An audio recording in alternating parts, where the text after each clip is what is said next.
Today, we're digging into a huge leadership shakeup at one of Africa's most ambitious projects ever, the Dangote Refinery. They've just brought in a new top dog, and the reason why, well, it tells us a ton about ambition, big challenges, and the hunt for a world-class fixer. So, let's kick off with the big question that really frames this whole story. What happens when a project this massive, a project that's supposed to change an entire country's economy, hits a serious snag right out of the gate? Well, you call in a specialist. Okay? Let's get into it. All right, first things first. To really get why this is such a big deal, you have to understand two things: the incredible scale of the Dangote Refinery and the very real problems it started to face. We are not talking about your average factory here. This thing is an absolute giant. It can process 650,000 barrels of crude oil every single day. That makes it the largest single-train refinery on the planet. This is a project that could make Nigeria completely self-sufficient in fuel and a major exporter to the rest of Africa. The stakes are just incredibly high. And on the surface, it looks like they're moving at lightning speed. It was officially opened in May 2023. By January of this year, it's making diesel and jet fuel, and just this September, petrol started flowing. For a project this complicated, that's a really impressive series of wins. But that's not the whole story. Yeah, behind all those flashy milestones, things have been pretty tough. We're starting to hear reports about production challenges that are keeping it from ramping up to full speed. There are whispers of unit upsets, some identify design issues, and even problems with their plans to get the fuel distributed across the country. The leadership has even talked about a hostile business environment. So yeah, this is the snag our mega project has hit. And that, right there, brings us to the solution.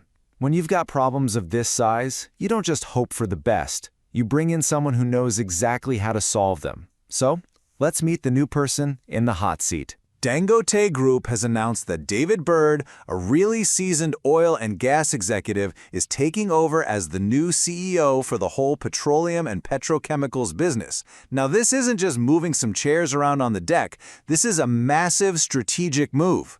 They're bringing in a heavy hitter from the outside, and that says a lot. And Aliko Dangote himself, who's staying on as chairman, was super clear about why they chose Bird. This quote right here shows he's confident that Bird is the guy to get the refinery past these early stumbles and push it into a new phase of operational excellence.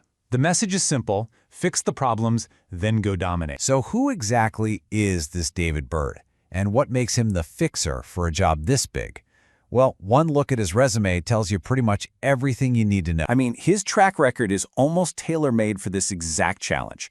At Shell, he led the world's first ever floating LNG facility. Think about how complex that is. He also ran Shell's biggest refinery, the one in Singapore. Then he was CEO of the massive OQ8 refinery over in Oman. You see the pattern, right? This guy doesn't just manage big projects, he specializes in massive, super complex, strategically crucial ones. This is exactly the experience Dangote needs right now. And all that corporate experience? It's built on a foundation that's just rock solid. He's got a master's in mechanical engineering from Imperial College London, and, just for good measure, an MBA from Stanford.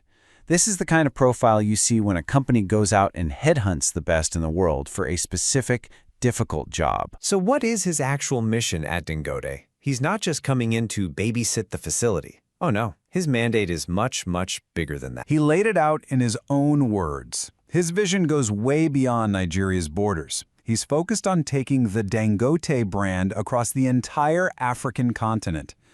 This tells you the ambition isn't just national anymore. It's Pan-African, and it's global. So you can really boil his job down to two main things. Step 1, stabilize. Fix the design issues, solve the production challenges, and get that refinery running like a well-oiled machine at full capacity. But then comes step 2, and this is where it gets really interesting. Lead a huge expansion. Turn this company into a market leader, not just in Africa, but on the world stage. So, bringing in David Bird signals a major pivot. It's a strategic shift. The company is moving from playing defense, fixing internal problems, to playing offense and going after new markets. It's a clear move from overcoming challenges to achieving dominance. Now, you might be thinking, come on, can one person, one CEO, really be that important? And in this case, the answer is absolutely. The fallout from this one hire goes way beyond the refinery itself. Think of it like a ripple effect. It's huge. If Bird succeeds, it directly impacts fuel security for all of Nigeria. It's also the engine that will power the rest of Dangote's industrial empire, including huge plans for a new Atlantic seaport. And on a bigger scale, this is a cornerstone of the plan to wean Africa off of expensive imported fuel. So no, this isn't just some corporate shuffle, it's a move that has real geopolitical weight. And that leaves us with one last massive question to think about. The hopes of a nation, maybe even a whole continent, are now riding on the success of this one place. By bringing in a world-class fixer like David Bird, the Dangote Group is making a huge bet. The real question is, can one person's expertise really be the spark that reshapes an entire continent's energy future? We're definitely going to be watching. Thanks for joining us.